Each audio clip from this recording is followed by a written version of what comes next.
Hola, ¿qué tal? ¿Cómo está, querida comunidad del Instituto Mexicano de Yoga? Yo soy Ana Paula Domínguez, directora y fundadora del Instituto Mexicano de Yoga. Y bueno, pues como ustedes saben, hemos estado haciendo estas transmisiones rumbo al Encuentro Nacional de Yoga, que este año cumple 20 años y que tendrá 2 sedes, siendo la primera sede en el Hotel Hilton Reforma de la Ciudad de México, el 7 y 8 de octubre, en una gran celebración en donde tendremos 3 salas de yoga con diferentes maestros y tipos de maestros nacionales e internacionales, para que tú puedas diseñar un programa de acuerdo a tus posibilidades, a tus gustos, a tus intereses, al nivel que tú tengas. Y después nos vamos a la gran celebración que se llevará a cabo en Cancún del 10 al 12 de noviembre en Cancún, Quintana Roo, en el Hotel Westin Cancún Spa and Resort. Ahí tendremos 2 salas para que elijas algún tipo de práctica y vamos a tener un programa totalmente gratuito en el malecón de Tajamar para que toda la gente de Cancún pueda tomar clases. Y ahí tendremos también invitados nacionales e internacionales. Al final del programa te estaré compartiendo quiénes son los maestros que nos acompañarán en los 2 encuentros. Pero hoy me siento profundamente inspirada, motivada, agradecida y honrada de tener a un gran maestro de yoga internacional presente con nosotros en esta transmisión. Me refiero a Rod Stryker, quien es autor de varios libros, estudió filosofía, estudió psicología y es el fundador de Para Yoga y está totalmente especializado en el tema de Tantra Yoga. Así que, pues yo voy a darle la bienvenida a Rod. How are you, Rod? I'm very pleased to be with you, Ana Paula. Nice Thank you so much for giving us this time to talk with the Mexican community. I was just telling them that you are author of several books. You are also student of philosophy, psychology, and creator of Para Yoga. And well, we are very thrilled to have you here. And I would like to start talking with you because I've learned that your first practice was Kundalini Yoga. The first time I had a teacher, it was Kundalini Yoga. I actually began out of a book called Light on Yoga. I was about just before I turned 19, and I became very dedicated working with that book. It's actually Mr. Iyengar's quite a famous book, and almost like the Bible of asana that many people have drawn from. But the first time I was in a class with a teacher, you're right to say, that was Kundalini Yoga. Who was that teacher? Because I'm interested because I'm a Kundalini Yoga practitioner. Oh, is that right? Well, it was in Los Angeles, and it was really the home of Kundalini Yoga. So It was a student of Yogi Bhajan. And to be honest, at the ashram at the time where I was practicing, a lot of different teachers came in. Yeah. He would teach Saturday mornings very early in the morning. And I did study with Yogi Bhajan a little bit, but with many of his students is primarily who I was studying with at the time. And then you went with Alan Finger, right? That's correct. I met Alan almost 3 years later, and he began to kind of really begin to set the tone. He and his father was really quite a profound teacher. I had the great fortune of really being able to study with both of them simultaneously. And, Kundalini is really a branch of a larger system called Tantra Yoga. Yeah. And that was their orientation. So even in the context of understanding Kundalini Yoga in a larger view, that was really part of the gift that I was given by both Alan and his father. And then I became their first American, we could say, disciple. In those days, there was no making a living from yoga per se, but there was study. And I had the great opportunity to study deeply with both of them. You were studying yoga and also you were studying your degree in the university. I think you were studying philosophy and psychology. Yeah, you've done your research. It's true. And I got to college initially and my interest was psychology. And I had some experiences when I was younger, and I was beginning to get some training in psychology and active listening. And I was already doing peer counseling, even when I was still at the last 2 years of my high school. So I thought I wanted to be a psychologist. But when I got to start to study the basics and the foundations of psychology in college, it didn't really have the heart that I was looking for. And so I began to actually do both simultaneously, both philosophy and psychology.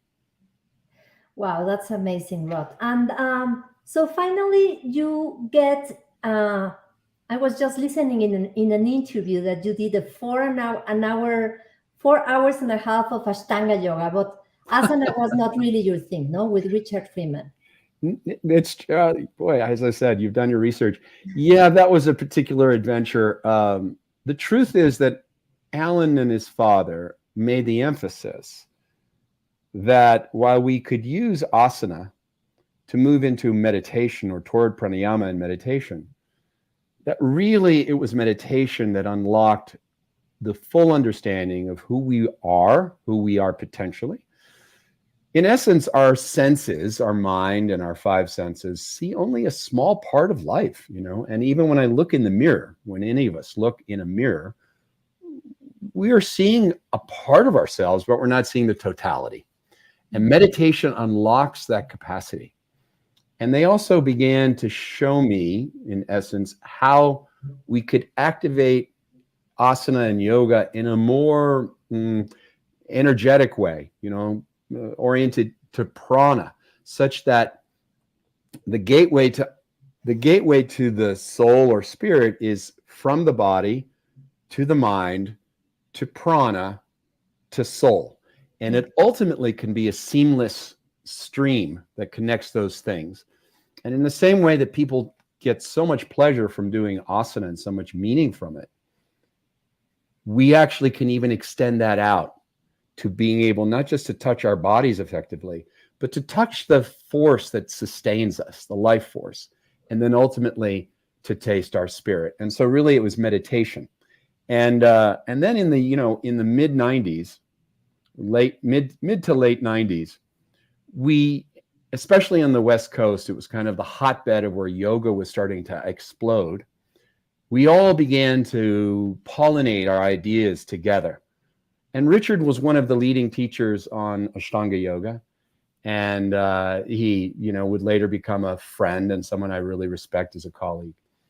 And Richard and many of those friends were encouraging me to do Ashtanga yoga. For me, it wasn't quite my forte. I mean, I enjoyed it, but it was not, I felt like it took me away from the meditation, what my teachers had given me. So lo and behold, though, you're right. There was a particular day, Richard came to town. I did a class. I had no idea we were going to do this, but it was second series and it was 4.5 hours. And I was exhausted for several days afterward. I can imagine, Richard. I met you in 2 yoga journal conferences, and I have to tell you that it was an experience that I can still recall. Like, wow. I can still recall the shavasana after your classes or the experience after your classes. And that's why I was really looking to bring you to Mexico and invite you so Mexican people can learn from your wisdom. So you have been years and years in this practice of yoga, Rod. How is your practice today? Like, what is your practice for you today? Well, you're right. It's been 4 decades. I've taught for a little more than 4 decades. Really, the most meaningful lessons that I learned early on still hold true today. The center of my practice is meditation. I do half an hour to an hour of asana every day. I do 15 minutes to 20 minutes of pranayama every day. And then I meditate for 45 minutes to 60 minutes every day.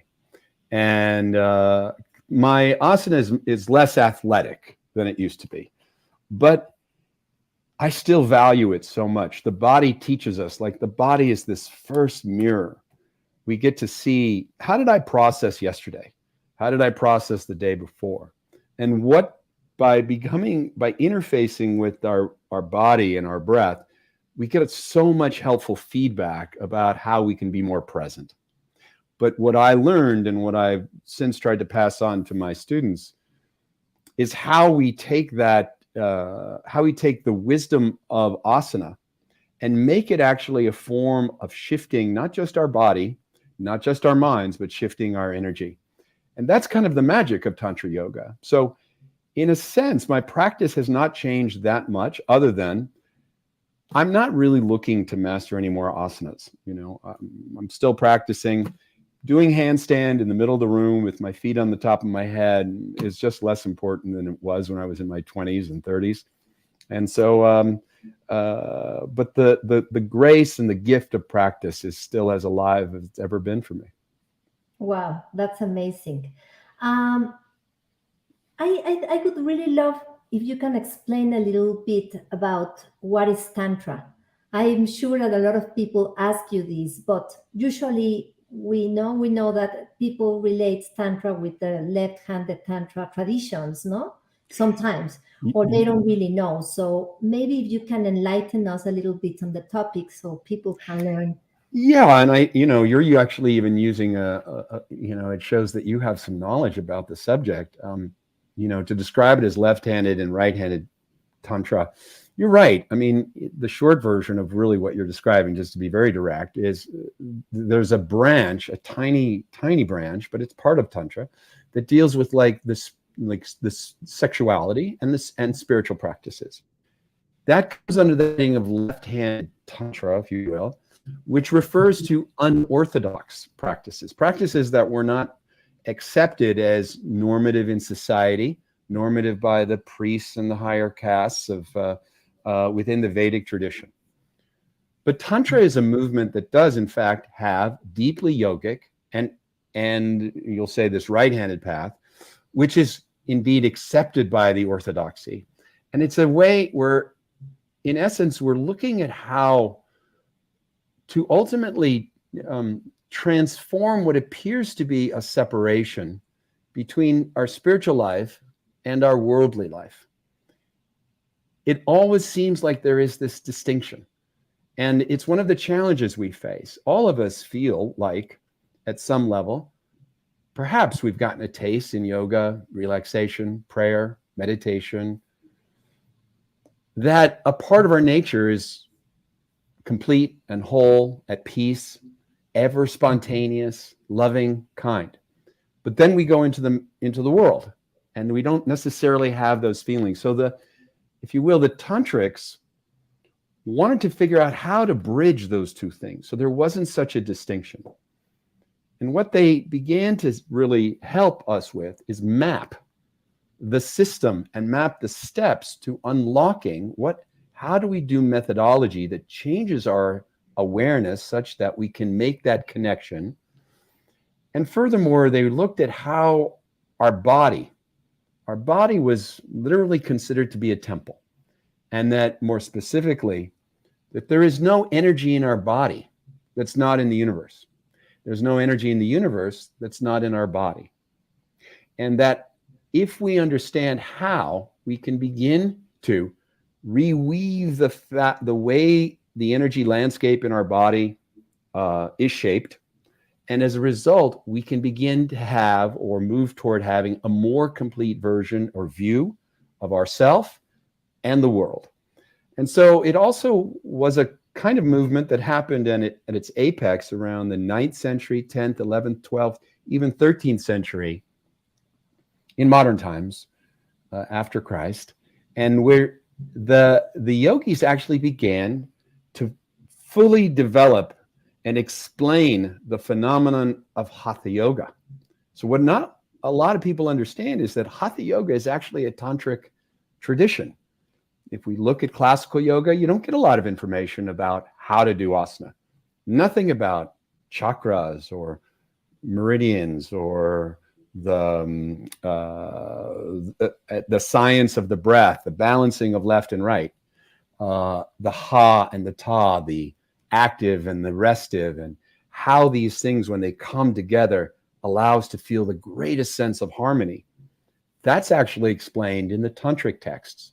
So the yoga that most of us are practicing today, the asana, it's actually derived not from the yoga tradition, but from the tantric yoga tradition, because that's where we actually have all of these techniques: asana, pranayama, meditation, visualization, kriya, kundalini yoga, on and on and on, bandhas and mudras, and as I said, visualization, kriya yoga.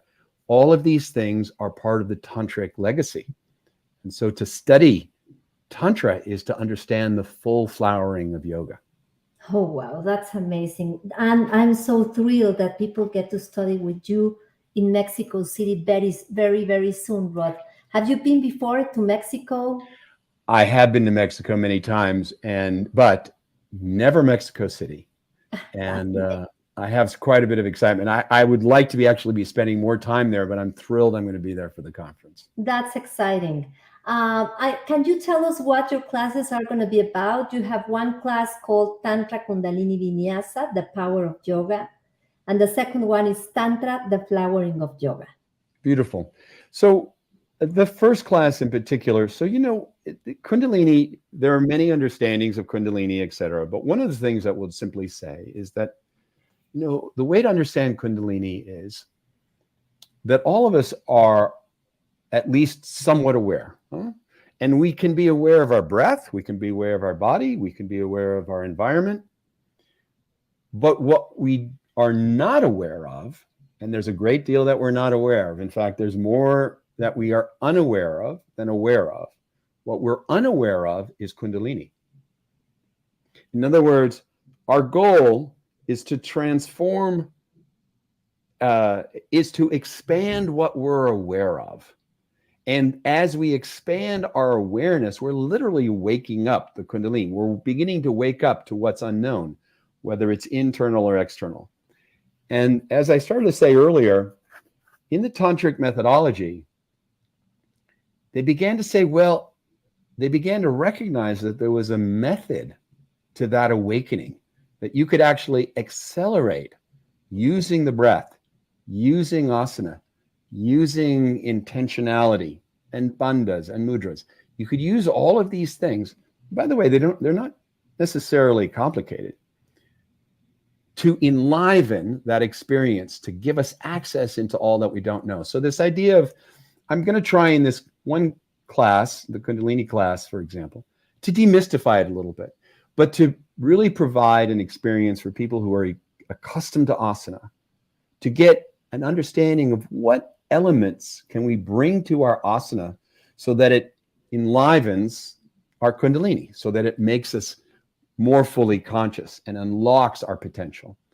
And, the other practice, again, is this full flowering, the flowering practice that we're going to do, has to do with understanding that the yogis specified, were able to isolate and identify that the world of the body was actually made up of 5 different pranas, 5 distinct ones. Understanding what they are, understanding which asanas activate which of those 5, allows us to become more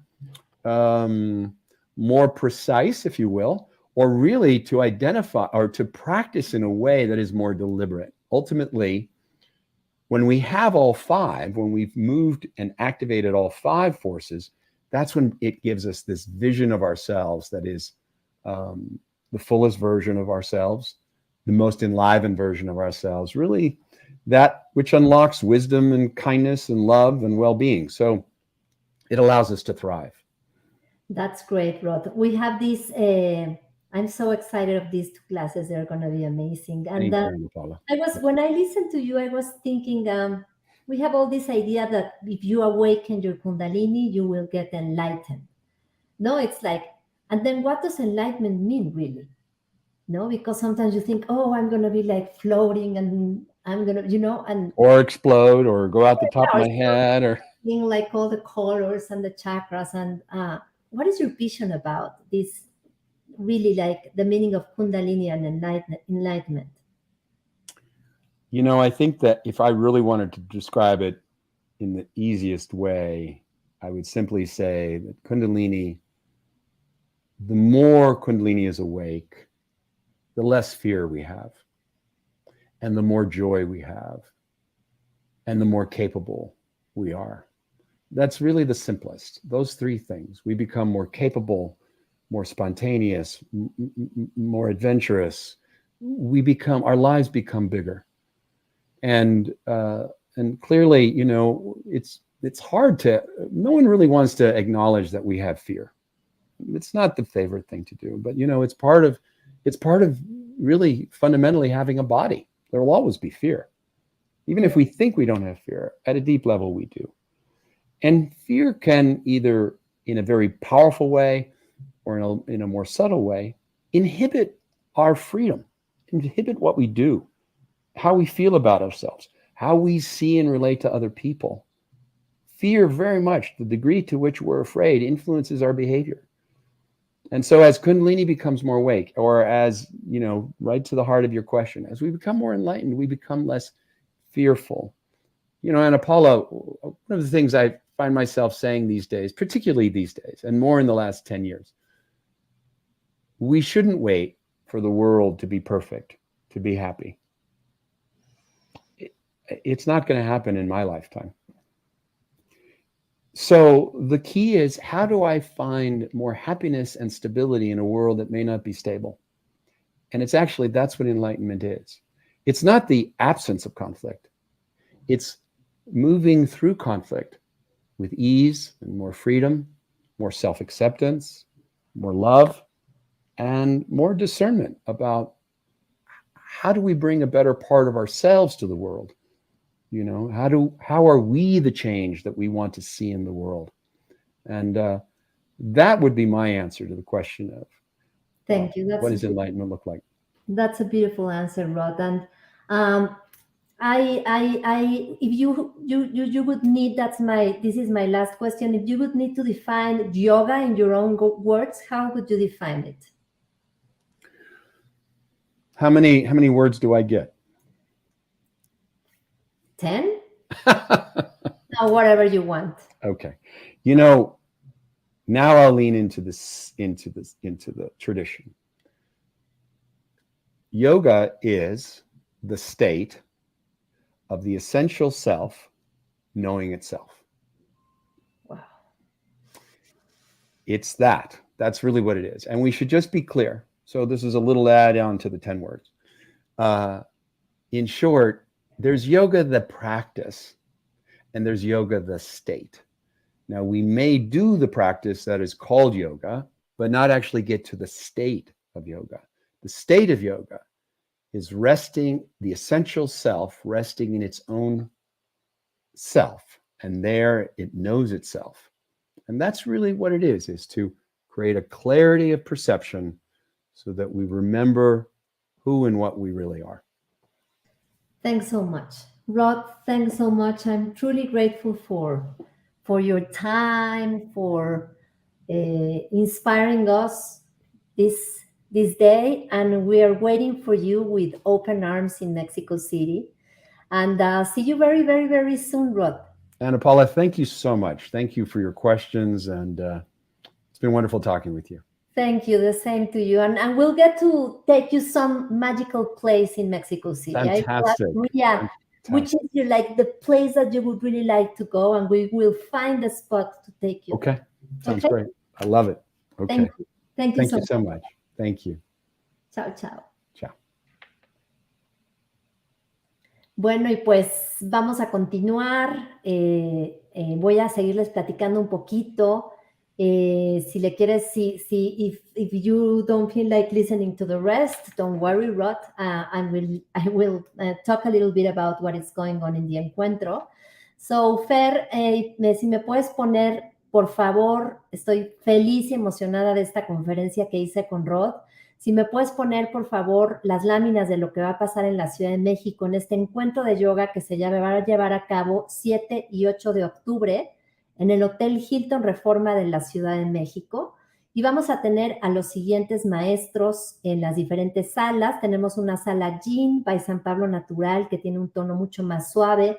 Vendrá Tenzin Wangyal Rinpoche, uno de los principales fundadores del Bon budismo.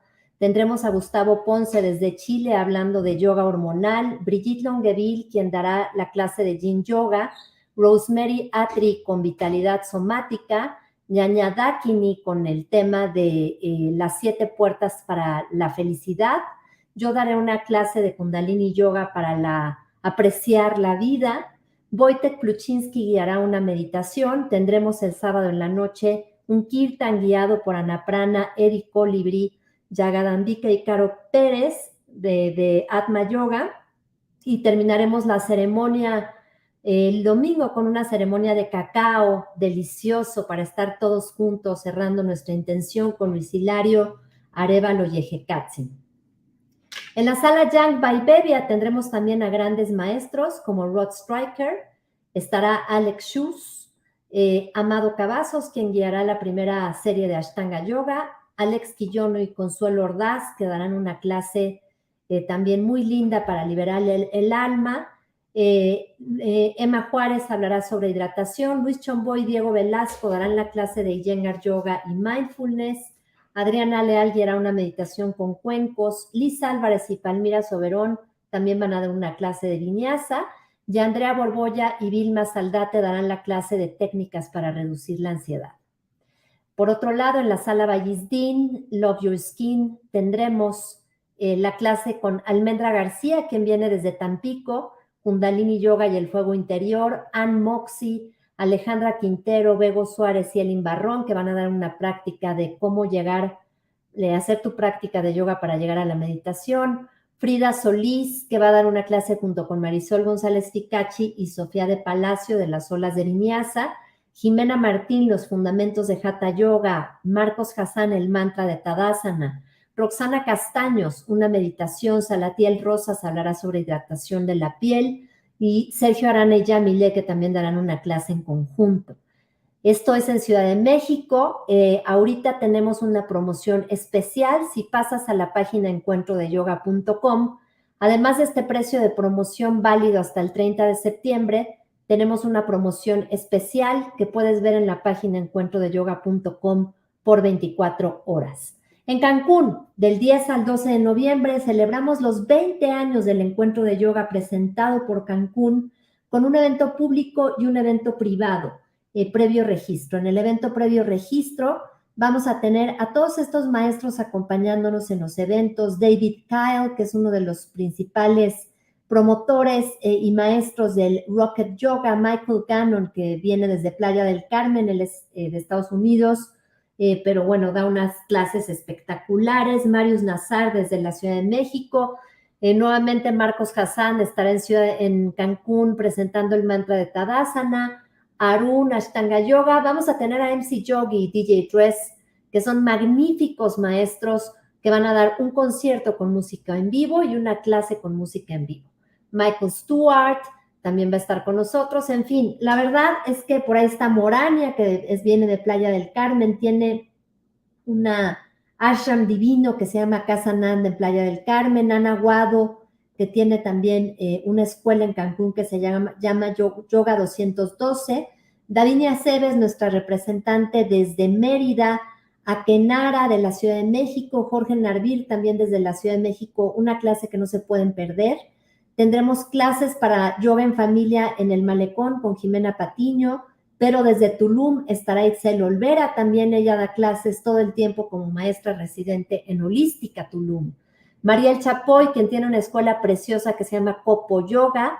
Desde Monterrey, Cintia Landa y Martín Zárate. Ceci Cordero, una de las principales promotoras del yoga en Cancún, va a dar una plática sobre el verdadero sentido del Karma Yoga.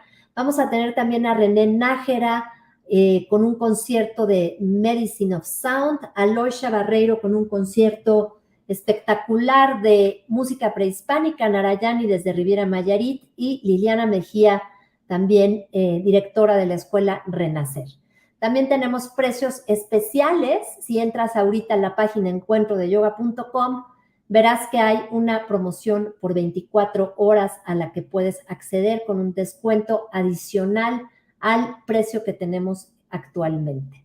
Así que bueno, pues aquí están las redes del Instituto Mexicano de Yoga. Puedes seguir Encuentro de Yoga a Yoga MX. Yo soy Ana Paula Domínguez. A mí me encuentras en las redes como anapau.domínguez. Ha sido para mí un placer platicar contigo esta tarde. Nos vemos la semana que entra. Y le quiero agradecer muchísimo a Fernanda, que estuvo atrás en los controles haciendo esta transmisión posible desde Toronto. Está conectada con nosotros el día de hoy para hacer esta transmisión. Fer, muchísimas gracias. Vayan al encuentro. Es una vez al año. Son los 20 años.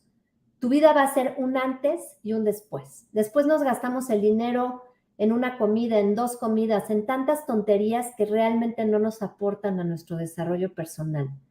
El encuentro de yoga te aporta por la calidad de maestros que tienen y porque cada uno de ellos seguramente te va a compartir una joya que va a hacer que tu práctica y tu vida sean antes y después. Y la vida está hecha de momentos, así que pues hay que tratar de cultivar estas experiencias que sean realmente nutritivas para nuestro cuerpo y para nuestro espíritu. Nos vemos en el encuentro de yoga. Tienes 2 fechas para elegir, 7 y 8 de octubre, Ciudad de México, Hotel Hilton Reforma, 10 al 12 de noviembre en Cancún, Quintana Roo. Aquí están los 2 artes de los eventos.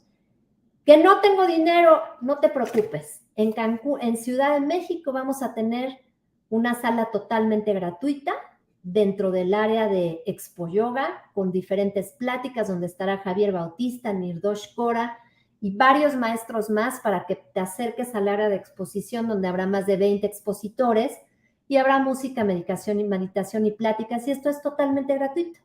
Así que pretextos no hay, solamente falta que tú vayas a tu teléfono, bloquees la fecha y pues de preferencia compres tu boleto porque el cupo es limitado. Nos vemos la próxima semana. Muchas gracias.